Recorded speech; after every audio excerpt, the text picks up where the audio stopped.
Les prêtres ne prendront pas pour épouse une femme prostituée.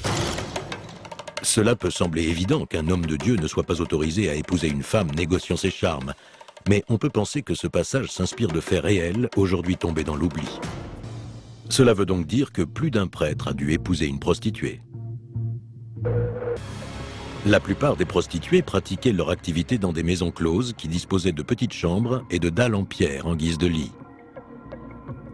À Rome, on parlait de lupanar, ce qui littéralement signifie « repère du loup ». Parfois, la prostitution se déroulait dans les temples. Le culte de la fertilité supposait souvent des rites impliquant la prostitution. Par définition, les prostituées travaillaient dans l'ombre, alors que les prêtres étaient des figures publiques admirées plus qu'aucune autre par la communauté israélite. Si les prêtres étaient des figures publiques et des chefs à l'esprit pur, pourquoi auraient-ils envisagé d'épouser une prostituée? Et si cela se produisait, pourquoi écrire un précepte à l'encontre de cette pratique? Le fait est que dans le monde antique, les prostituées et les prêtres pratiquaient parfois la même activité. Au 5e siècle avant Jésus-Christ, dans l'ancienne cité grecque de Corinthe, des prostituées sacrées proposaient leurs services dans le temple d'Aphrodite, la déesse de l'amour et du plaisir.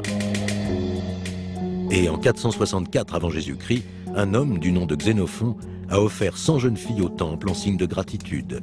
Elles jouaient sans doute un rôle très précis. Il devait s'agir d'une catégorie bien particulière de prostituées, que l'on payait bien sûr pour leur faveur sexuelle, mais dans un contexte religieux. Elles étaient une sorte d'offrande en lien avec le culte de la divinité. Ce précepte de la Bible fait-il référence au fait que des prêtres israélites haut placés avaient pour habitude de prendre du bon temps avec des prostituées sacrées? Impossible d'en être sûr, mais leurs voisins cananéens ne s'en privaient pas. Certains historiens pensent que l'acte sexuel était un élément clé du culte voué au dieu de l'orage et de la pluie, Baal. Le culte de Baal était lié à un ancien culte de la fertilité. En fait, la croyance voulait que si l'on arrivait à exciter sexuellement le dieu, il fertiliserait les nuages de sa semence. Ainsi, la nature serait verte et luxuriante, la faune prospère et heureuse car la terre serait suffisamment arrosée. Et les gens s'adonnaient donc à la prostitution lors de rituels afin de satisfaire la divinité.